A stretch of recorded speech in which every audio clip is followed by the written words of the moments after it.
Hello students, कैसे हैं आप सब। उम्मीद करता हूं आप सभी लोग स्वस्थ होंगे, मस्त होंगे और अपनी पढ़ाई भी एकदम ज़बरदस्त तरीके से कर रहे होंगे। तो दोस्तों, आज की इस वीडियो में हम क्या पढ़ने वाले हैं, जैसा कि आपकी बहुत डिमांड आ रही थी कि सर आप जो है केमिस्ट्री को ही पढ़ाते जाते हैं, फिजिक्स को नहीं लाते हैं। तो आज फाइनली मैं फिजिक्स का एक मोस्ट इंपॉर्टेंट टॉपिक लेकर के आया हूँ, जो आपके बोर्ड परीक्षा में पूरे 5 नंबर में पूछा जाएगा। तो आज की इस वीडियो में हम इस टॉपिक का बिल्कुल पोस्टमार्टम करने वाले हैं, तो इस वीडियो को एंड तक कंप्लीट देखिएगा। तो दोस्तों, सबसे पहले बात करते हैं ये क्वेश्चन किस तरह से पूछा जाएगा आपके बोर्ड परीक्षा में। तो क्वेश्चन इस तरह से आएगा कि पीएन संधि डायोड का उपयोग करके अर्ध तरंग दृष्टिकारी का परिपथ खींचिए और उसकी जो है कार्यविधि को बताइए या समझाइए, है ना। तो इस तरह से जो है ये क्वेश्चन आपके बोर्ड परीक्षा में आएगा और पूरे 5 नंबर में आपका ये टॉपिक आने वाला है। दोस्तों, आपकी जानकारी के लिए बता दूं, ये टॉपिक सिर्फ 12th तक ही सीमित नहीं है। जब आप 12th के बाद ITI करोगे या फिर किसी टेक्निकल फील्ड में जाओगे, इंजीनियरिंग करोगे, तब भी आपको जो है इन चीज़ों से सामना करना पड़ेगा। तो आप क्यों ना इन्हें अभी से अच्छे से समझ लें, जिससे कि आपको आगे जो है समस्याएं ना आए, है ना। तो आज की इस वीडियो में एंड तक बने रहिएगा, आपको बिल्कुल ऐसे समझाने वाला हूं, आप कभी भूलेंगे ही नहीं, ठीक। तो यहाँ पर बात करें कि पीएन संधि डायोड आखिर होता क्या है। तो देखिए, सबसे पहले आपको डायोड का सिंबल पता होना चाहिए, है ना। ये जो आप देख रहे हैं ना, ये इस तरह से जो है आपका डायोड होता है और डायोड में जो है पॉजिटिव निगेटिव दोनों होते हैं, है ना। तो ये बात करें, ये पॉजिटिव टर्मिनल होता है आपका, जो ये ट्रायंगल की तरह आपको दिख रहा है ना, इसे हम पॉजिटिव टर्मिनल कहते हैं। और ये जो आप डंडा देख रहे हो एक, है ना, तो लाइन देख रहे हो, इसे हम क्या कहते हैं, नेगेटिव कहते हैं। ओके, इतनी बात आपको क्लियर है। ये बेसिक है जो कि मैं आपको बता रहा हूँ, क्योंकि इसमें आपको ज़रूरत पड़ेगी इन चीज़ों की, है ना। तो डायोड के बारे में आपको बेसिक नॉलेज तो हो ही गई है ना। तो पीएन संधि डायोड या पीएन जंक्शन डायोड हम इसे कहते हैं। अब बात करते हैं अर्ध तरंग दृष्टिकारी क्या होता है ना, हाफ वेव रेक्टिफायर इसे इंग्लिश में कहते हैं। तो अर्ध तरंग दृष्टिकारी आखिर कहते किसे हैं, चलिए समझते हैं। दोस्तों, जैसा कि आप जानते हो, आपकी जो AC करंट है ना, जो आपकी AC करंट है, वो आपकी साइन वेव की फॉर्म में इस तरह से चलती है, ठीक, इस तरह से चलती है। तो आप जानते हैं इसमें जो है अर्धचक्र किसे कहेंगे। तो ये यहाँ से, है ना, यहाँ तक की बात करें तो ये कितना होगा, आपका अर्धचक्र होगा, है ना। और आप ये भी जानते हो कि ऊपर क्या होता है, आपका पॉजिटिव होता है और नीचे आपका क्या होता है, नेगेटिव होता है ना। तो यहाँ पर बात करें पूर्ण चक्र की, तो पूर्ण चक्र कैसे होगा, ये वाला और ये वाला मिलकर, यानी यहाँ तक जो है पूर्ण चक्र होगा। लेकिन हम जो है हाफ वेव के बारे में बात करने वाले हैं, तो यहाँ पर जो है अर्ध तरंग दृष्टिकारी, है ना। तो आधे तरंग की बात करेंगे, यानी इतना, है ना, ये आधा तरंग हो जाएगा और इसी को क्या कहते हैं, अर्ध तरंग दृष्टिकारी यानी हाफ वेव। और रेक्टिफायर इसे कहते हैं दृष्टिकारी को।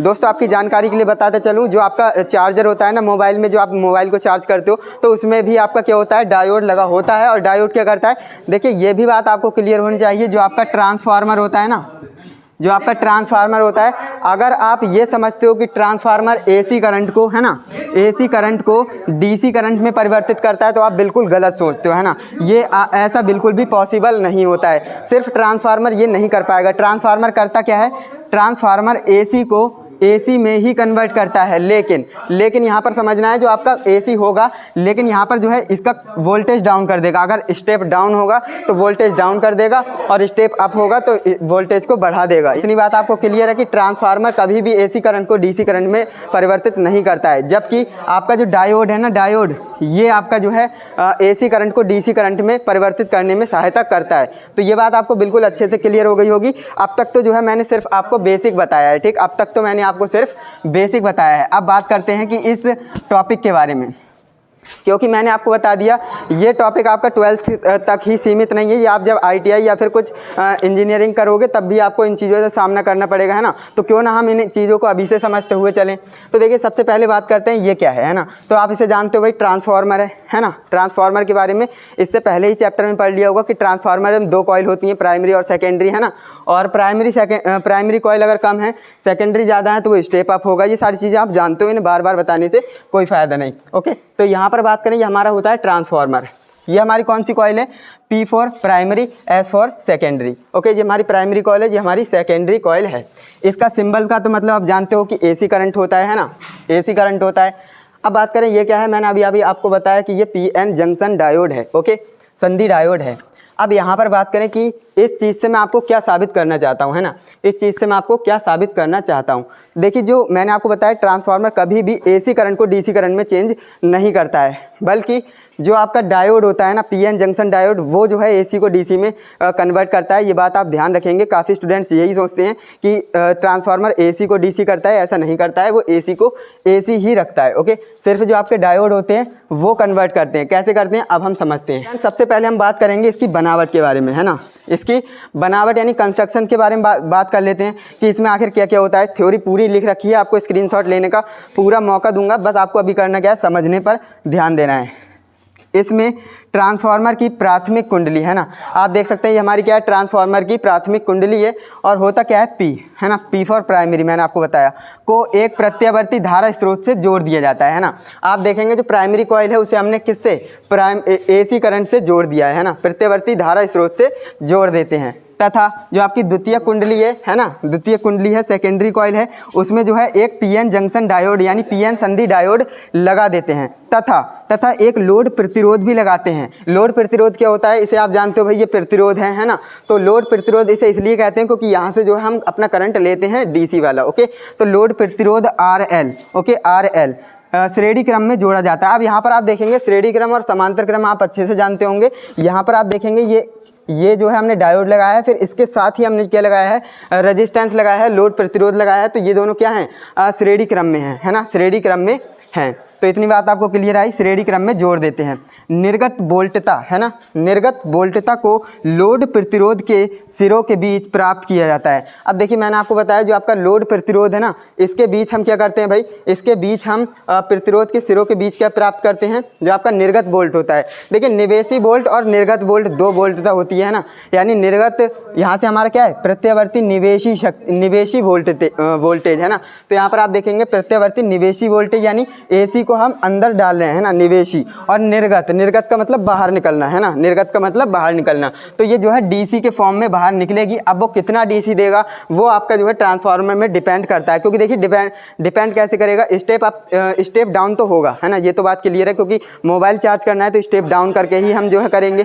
तो आपका जो है 240 वोल्ट आपके घर में आते हैं, ठीक, 240 वोल्ट घर में आएंगे तो उसे 6 वोल्ट 5 वोल्ट जितने में भी कन्वर्ट करेगा वो हमारा ट्रांसफार्मर का काम होता है, लेकिन वो एसी ही रहेगा। अब उसे डीसी किस में करते हैं, तो डीसी करने के लिए हम पीएन जंक्शन डायोड का इस्तेमाल करते हैं। आई होप आपको इतनी चीज़ अच्छे से समझ में आ गई होगी, है ना। तो यहाँ पर मैंने बनावट के बारे में आपको A to Z पूरी जानकारी अच्छे से बता दी है, ठीक, आपको समझ में भी आ गया होगा। अब हम बात करते हैं कार्यविधि, है ना, कार्यविधि के ऊपर बात करेंगे कि भाई कार्यविधि क्या होती है ना, वर्किंग मेथड आखिर इसका क्या होता है। तो वर्किंग मेथड भी बिल्कुल आसानी से समझने वाले हैं हम, है ना, डरना बिल्कुल भी नहीं है आपको इस टॉपिक से, काफ़ी आसान टॉपिक है, 5 नंबर आपके फ्री के मिलने वाले हैं। देखिए निवेशी प्रत्यावर्ती वोल्टेज, है ना, निवेशी प्रत्यावर्ती वोल्टेज के धनात्मक अर्धचक्र।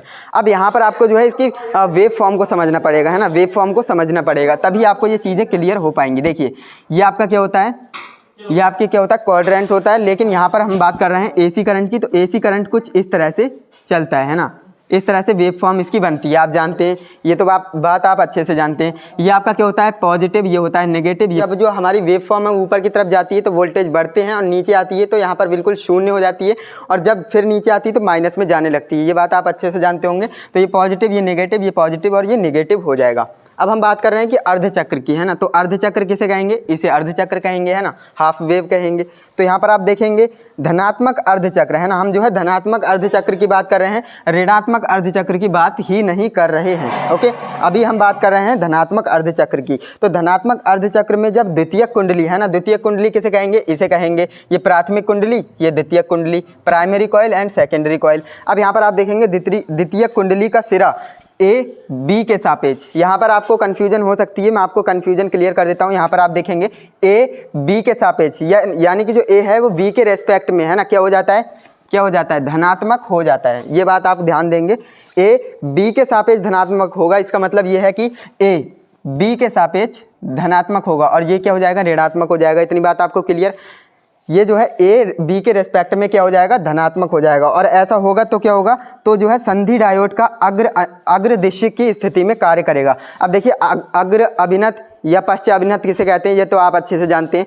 अग्र अभिनत किसे कहेंगे, जैसे कि फॉर एग्जांपल ये आपका क्या है, डायोड है, ये आपकी क्या है, बैटरी है ना, ये आपकी बैटरी है। अब यहाँ पर बात करें, ये आपका पॉजिटिव होता है, ये नेगेटिव, और बैटरी के भी आप जानते हो, ये बड़ी वाली लाइन पॉजिटिव और छोटी वाली नेगेटिव।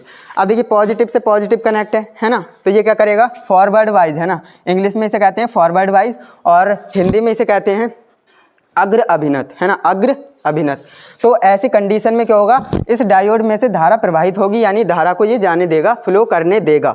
लेकिन अगर मैं इसके टर्मिनल को चेंज कर दूं, है ना, अगर मैं इसके टर्मिनल को चेंज कर दूं, यहाँ पर माइनस यहाँ पर प्लस कर दें इस तरह से, है ना, तो क्या होगा, तो आप देखेंगे कि पॉजिटिव है ये नेगेटिव है, यानी ये तो बिल्कुल मैच नहीं कर रहा है। तो ऐसे में क्या होगा, डायोड में से धारा प्रवाहित नहीं होगी, है ना। तो ये क्या हो जाएगा, रिवर्स वाइज, है ना, इसे इंग्लिश में क्या कहते हैं, रिवर्स वाइज कहते हैं, यानी कि उसमें से धारा प्रवाहित नहीं होगी, यानी पश्च अभिनत, है ना। पश्च अभिनत को इंग्लिश में रिवर्स वाइज कहते हैं और जो आपका अग्र अभिनत होता है उसे फॉरवर्ड वाइज कहते हैं। तो इतनी बात आपको क्लियर है, बिल्कुल क्लियर होगी। तो मैं यही बोल रहा हूँ, देखिए अभी होता क्या है, धनात्मक अर्धचक्र की बात कर रहे हैं, तो ऐसे में होगा क्या, ए टर्मिनल क्या पॉजिटिव हो जाएगा और बी टर्मिनल क्या नेगेटिव टर्मिनल हो जाएगा। तो ऐसे में आप ध्यान से देखेंगे, पॉजिटिव वाला पॉजिटिव की तरफ और नेगेटिव वाला नेगेटिव की तरफ कनेक्ट है। आप ध्यान से देखें तो यहाँ पर पॉजिटिव वाला पॉजिटिव की तरफ और नेगेटिव वाला नेगेटिव की तरफ कनेक्ट है। तो ऐसे में ये डायोड किसका काम करेगा, अग्र अभिनत का कार्य करेगा, है ना, अग्र अभिनत यानी फॉरवर्ड वाइज का कार्य करेगा, यानी कि इसमें से धारा प्रवाहित होगी और धारा अगर प्रवाहित होगी तो इस तरह से धारा जाएगी, है ना, इस तरह से धारा जाएगी और इस तरह से जो है वापस आ जाएगी। तो इसका मतलब ये है कि इसमें से धारा प्रवाहित होगी, है ना, यही तो मैं आपको समझाना चाह रहा था एंड आपको समझ में भी आ गया होगा। तो अब यहाँ पर बात करें इस लोड प्रतिरोध पे क्या करंट आएगा, तो आप कहेंगे बिल्कुल आएगा। क्यों, क्योंकि ये जो है अभी अग्र अभिनत की भांति कार्य करेगा, तो इसमें से जो है धारा जाएगी और यहाँ पर जो हमें लोड प्रतिरोध यानी निर्गत वोल्टेज मिल जाएगा। ओके, क्लियर है इतनी बात, बिल्कुल क्लियर होगी। अब बात करते हैं कि अगले चक्र में, है ना, अभी तो हमारा इतना ही चक्र हुआ है ना। अब बात करते हैं जब ये और आगे जाएगा तो नेगेटिव में चले जाएगा, है ना, नेगेटिव में जाएगा तो क्या होगा, मैंने यहाँ पर लिख रखा है, देखिए मैंने आपको बोला कि अग्र दिशा की स्थिति में होता है, ठीक। इस अवस्था में जो है लोड प्रतिरोध में धारा जो है सी से डी की ओर बहने लगेगी, जो कि मैंने आपको समझा दिया। इसके बाद जो होता है ऋणात्मक अर्धचक्र की बात कर रहे हैं। जैसे कि हमने धनात्मक अर्धचक्र की बात कर ली, अब हम ऋणात्मक अर्धचक्र की बात करेंगे।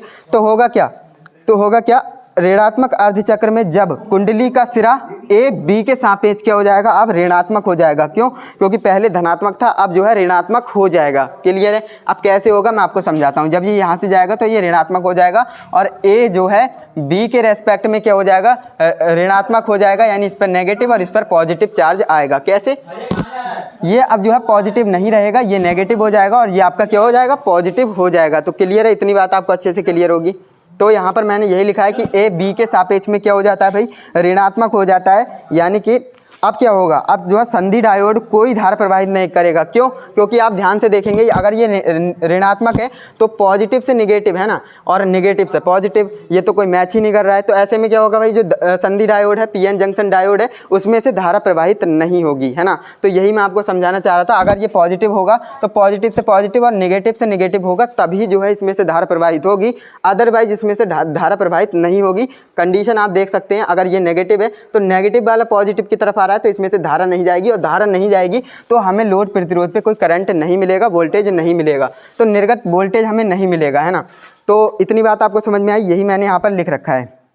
इसमें से जो है धारा प्रवाहित नहीं होती है। अतः हम क्या कह सकते हैं, पीएन संधि डायोड के अर्ध तरंग दिष्टकारी में केवल धनात्मक अर्धचक्र में ही लोड प्रतिरोध पर जो है धारा प्रवाह करता है। तो यही तो मैंने आपको बताया, जो आपका अर्धचक्र होगा धनात्मक, है ना।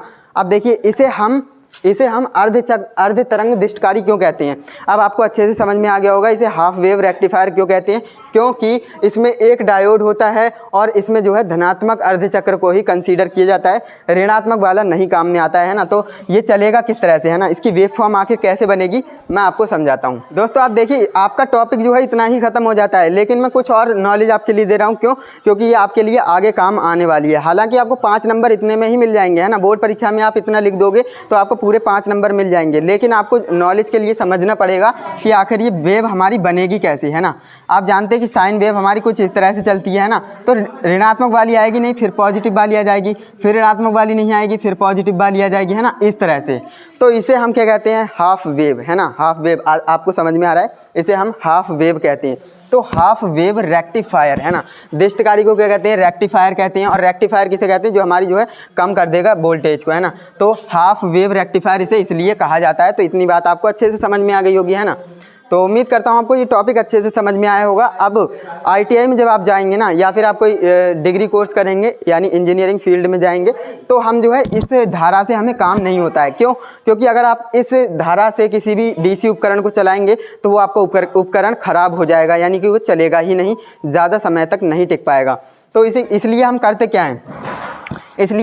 हैं, यहाँ पर हम जो है कैपेसिटर लगाते हैं। कैपेसिटर मतलब संधारित्र आपने पढ़ रखा होगा, लेकिन मैं ज़्यादा डीप में नहीं जाऊंगा क्योंकि अभी आप जो है क्लास 12th में हैं, है ना। तो अभी से आपको पूरा इंजीनियर नहीं बना रहा हूँ, है ना। तो आपको करना क्या है, बस आपको इतना ध्यान देना है कि आपको जो है इतना लिखना है ना। अगर आप इतना लिख देते हैं तो आपका क्या, पूरे नंबर आपको मिल जाएंगे। ओके, एंड मैं उम्मीद करता हूँ आपको ये टॉपिक अच्छे से समझ में आ गया होगा। हमने मज़ेदार तरीके से पूरे कॉन्सेप्ट को समझा है और हर चीज़ मैंने आपको बताई है। कहीं पर भी आपका डाउट नहीं होना चाहिए, है ना। अगर फिर भी आपका डाउट है तो आप मुझे कमेंट करेंगे, मैं आपके कमेंट का आंसर करूंगा। बाकी आपको वीडियो अच्छी लगी है, हमारी मेहनत अच्छी लगी है, तो वीडियो को एक लाइक कर सकते हैं हमें मोटिवेट करने के लिए, है ना। और चैनल पे नए हैं तो चैनल को सब्सक्राइब भी कर लेना, क्योंकि आने वाली वीडियो, है ना, अब आप जानते हैं आपके बोर्ड परीक्षा बहुत ज़्यादा करीब है। ऐसे में आपको करना क्या है, फॉलो करना है हमें, है ना। फॉलो करेंगे तो आपको बेहतरीन कंटेंट्स आपको मिलेगा, जो कि आपकी बोर्ड परीक्षा में आपकी बहुत ज़्यादा हेल्प करने वाला है ना। और अपने दोस्तों को भी शेयर ज़रूर करिएगा, है ना, उनका भी सरदर्द आप ख़त्म कर सकते हैं। क्योंकि भैया मोस्ट इंपॉर्टेंट टॉपिक है, हर बार पूछा जाता है ना।